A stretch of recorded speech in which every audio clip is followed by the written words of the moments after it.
Kita renungkan firman Tuhan yang terambil dalam kitab Mazmur, pasalnya yang ke-23 ayat 1 sampai yang ke-6. Bapak Ibu sekalian, Mazmur pasal 23 ayat 1 ke 6. Sebelum kita masuk pokok-pokok doa yang telah Bapak Ibu Saudara sekalian siapkan apa yang kita akan doakan pada pagi hari ini, marilah kita renungkan firman Tuhan yang terambil dalam Mazmur 23 ayat 1 sampai yang ke-6. Dan inilah firman Tuhan itu. Tuhan, gembalaku yang baik, Mazmur Daud.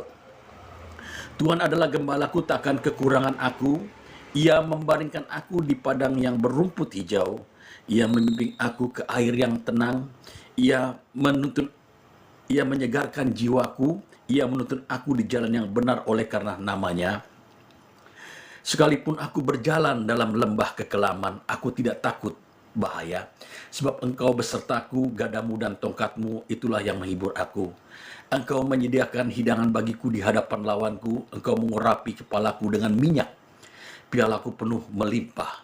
Kebajikan dan kemurahan belaka akan mengikuti aku seumur hidupku, dan aku akan diam di rumah Tuhan sepanjang masa. Berbahagialah orang yang merenungkan firman Tuhan siang dan malam. Ia seperti pohon yang di tepi ditanam aliran air, yang menghasilkan buah pada musim yang tidak pernah layu daunnya. Apa saja diperbuatnya berhasil. Amin. Bapak sekalian, firman Tuhan terambil pada pagi hari ini adalah tidak lain, kita sering mendengar bagaimana Daud menuliskan Mazmur Daud. Dan Mazmur Daud ini pasal 23 dikenang di sepanjang masa. Dia menuliskan, Tuhan adalah gembalaku, takkan kekurangan aku. Ia membaringkan aku di padang yang berumput hijau. Daud adalah anak dari Isai yang memiliki keturunan 8 orang, dan Daud adalah paling bungsu. Daud adalah seorang yang tidak pernah diperhitungkan keluarga, tapi dipilih oleh Tuhan. Sebab itu Daud hanya mengembalakan kambing domba. Dia sebagai anak paling bungsu diserahkan penggembala, tetapi kakak-kakaknya yang besar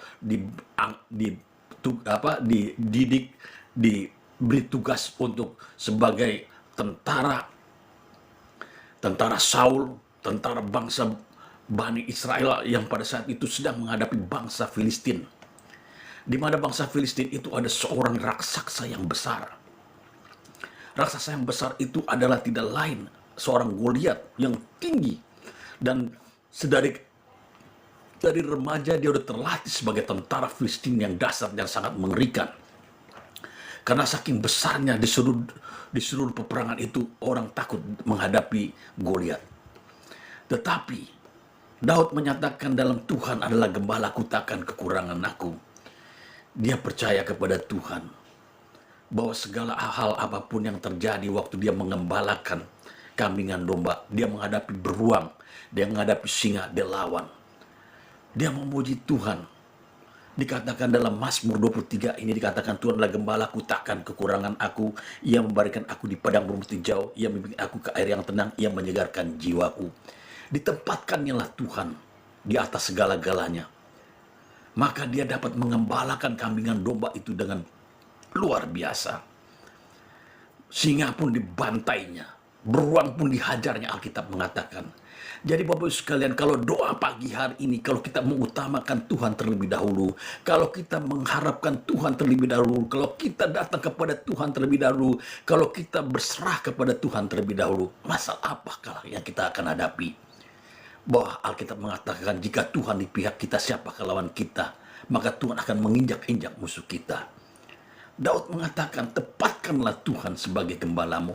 Tempatkanlah Tuhan yang maha besar itu sebagai pertolonganmu. Tempatkanlah Tuhan sebagai sumbermu. Maka dia akan memberikan kekuatanmu menghadapi masalah-masalah. Daud tidak lepas dari masalah. Ketika dia menghadapi pengembalaan begitu besar, dia menghadapi singa. Tetapi Alkitab mengatakan apa? Singa pun dikalahkan oleh dia. Beruang pun dikalahkan oleh dia. Ketika bangsa Israel pun juga menghadapi bangsa Filistin, seorang Goliat raksasa itu menghina, mengecek. Bahkan dengan suara lantang, siapa yang berani menghadap lawan aku?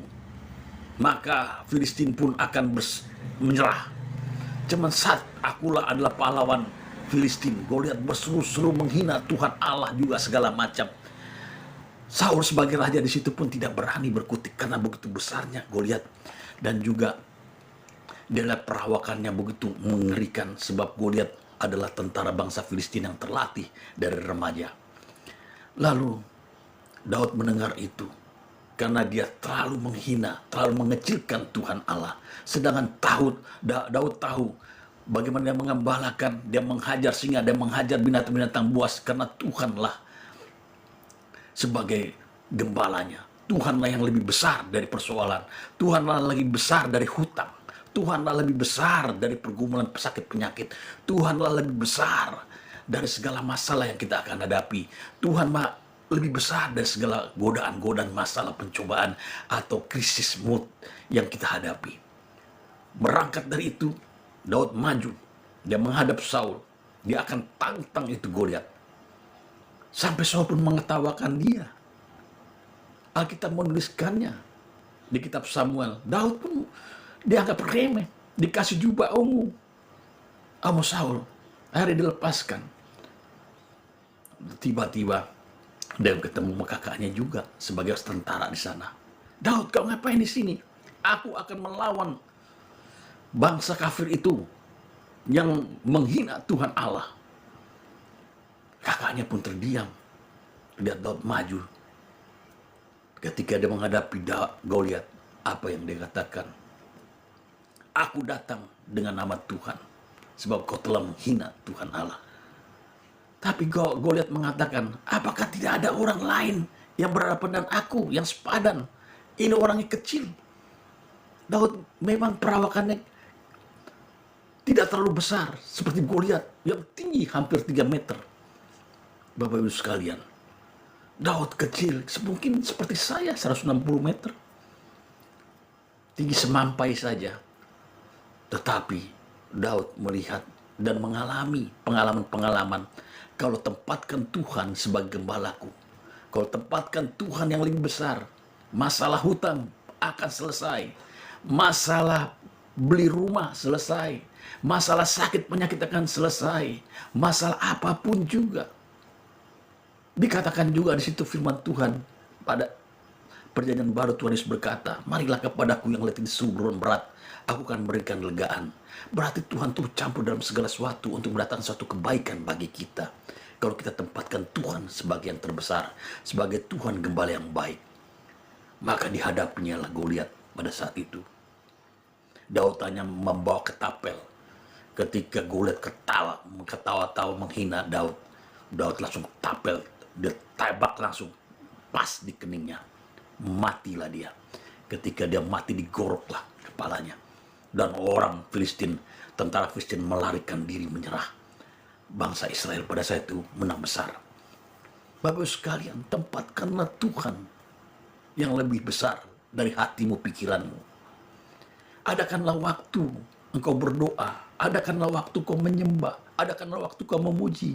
Itulah kau menempatkan Tuhan yang lebih besar dari segala kehidupanmu. Adakanlah waktu kau merenungkan firman Tuhan. Ketika kau merenungkan Tuhan, Alkitab Mazmur 1 ayat 1 mengatakan, berbahagialah orang yang merenungkan Taurat Tuhan siang dan malam. Ia seperti pohon di tepi tanaman aliran air yang menghasilkan buah musimnya dan tidak pernah layu daunnya. Apa saja diperbuatnya berhasil. Tempatkanlah Tuhan untuk merenungkan firman Tuhan. Jangan kau baca satu ayat lalu kau punya asumsi macam-macam. Ulurkanlah waktu. Bersekutu dengan dia, merenungkan firman-Nya sampai kau menemukan jawaban di hatimu. Karena ketika kau membaca firman Tuhan, jiwamu disegarkan. Jiwamu dipenuhi oleh logos, pikiran, rema dari Tuhan. Dan dia tuliskan di loh hati kita. Tempatkanlah Tuhan. Sebab itu Tuhan berkata, kalau engkau mendapat firman Tuhan, biarlah hatimu digempur, supaya tanaman subur. Ketika benih itu ditanam, maka dia akan menghasilkan buah berlipat kali ganda, 100 kali ganda. Jangan kau tempatkan firman Tuhan di jalan. Sebentar kau dapat terus lupa. dicuri oleh iblis. Ketika engkau dapatkan firman Tuhan menguatkan, datang persoalan seperti ditabur di batuan, engkau langsung tidak mengingatkan lagi apa yang dikatakan firman Tuhan. Ketika engkau punya persoalan, dapat himpitan hidup, terus engkau kecewa, engkau seperti ditaruh di alang-alang yang bertumbuh, yang tidak menghasilkan buah. Tetapi kalau engkau memberikan waktu saat yang indah kepada Tuhan, maka Tuhan akan hadir di situ. Engkau akan subur. Bukalah hatimu dengan penuh pengharapan akan Dia. Tempatkanlah Tuhan yang terlebih besar. Maka engkau bisa mengklaim firman Tuhan. Tuhan, tolonglah hari ini supaya aku dapat makan. Yang kau katakan, firman mengatakan, berikanlah kami makan pada hari ini yang secukupnya. Maka Tuhan akan memberikan makanan itu yang secukupnya. Banyak kejadian kalau kita berserah. Elia diberi makan oleh gagak ketika dia kelaparan di bawah pohon. Tetapi apa yang diberikan Tuhan? Daging. Bangsa Israel kita keluar dari Mesir. Tuhan ngerti akan makanan. Manusia itu butuh makanan. Diberikan dari surga makanan roti mana. Bahkan itu pun kurang cukup. Tuhan datangkan burung puyuh. Burung-burung datang jatuh berjatuhan. Dan mereka memakannya semua. Apa yang tidak mungkin bagi Tuhan kalau engkau tidak akan diberikan apa kebutuhanmu. Tuhan tahu kebutuhan kita. Yang penting tempatkan Tuhanlah yang lebih terbesar. Daud menuliskan, Tuhan adalah gembalaku, takkan kekurangan aku. Sekalipun aku berjalan dalam lembah kekelaman, aku tidak takut bahaya. Sebab engkau besertaku, gadamu dan tongkatmu, itulah yang menghibur aku.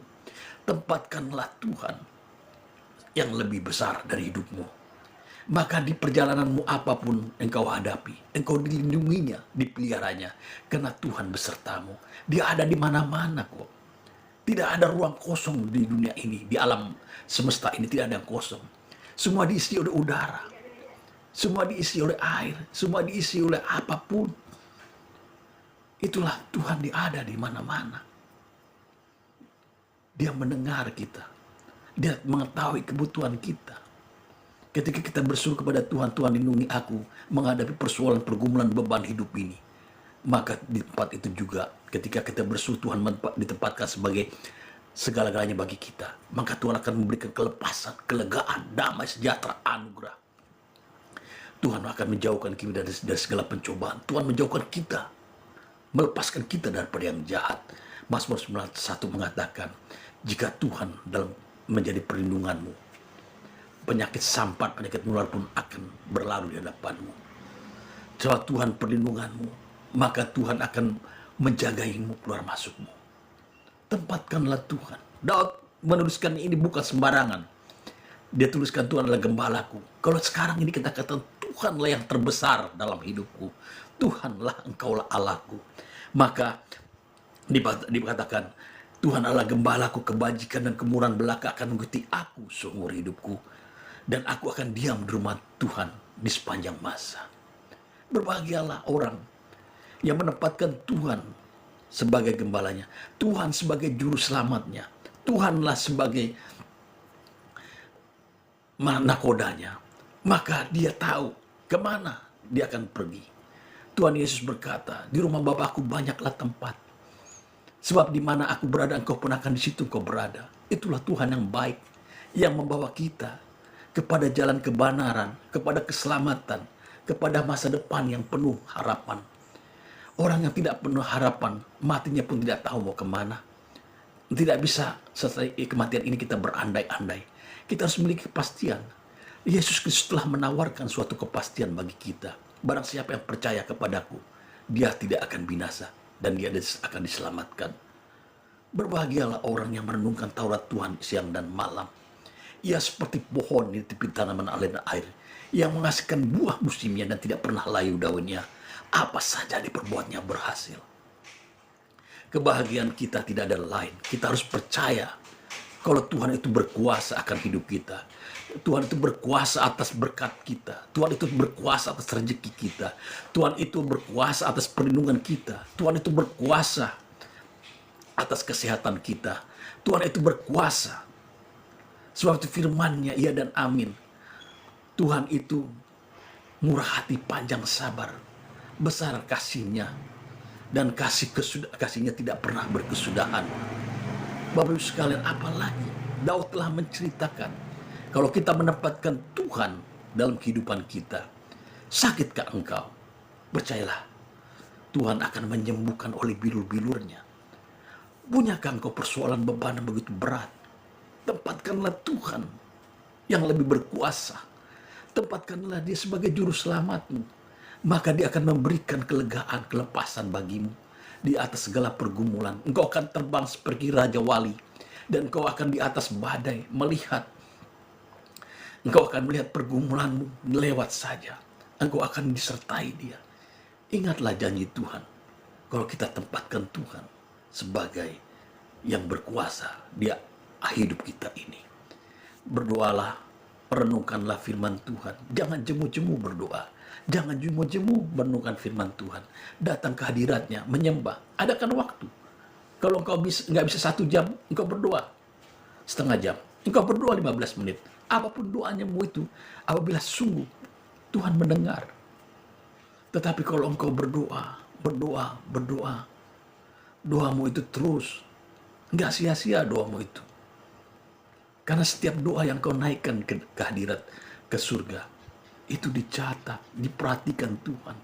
Alkitab mengatakan, tidak ada satupun yang tidak dijawab Tuhan. Semua dijawab Tuhan, tetapi tergantung daripada kehendak rencananya. Jangan kehendak kita juga. Memang ada juga seperti mukjizat. Orang minta didoakan untuk kesembuhan mukjizat.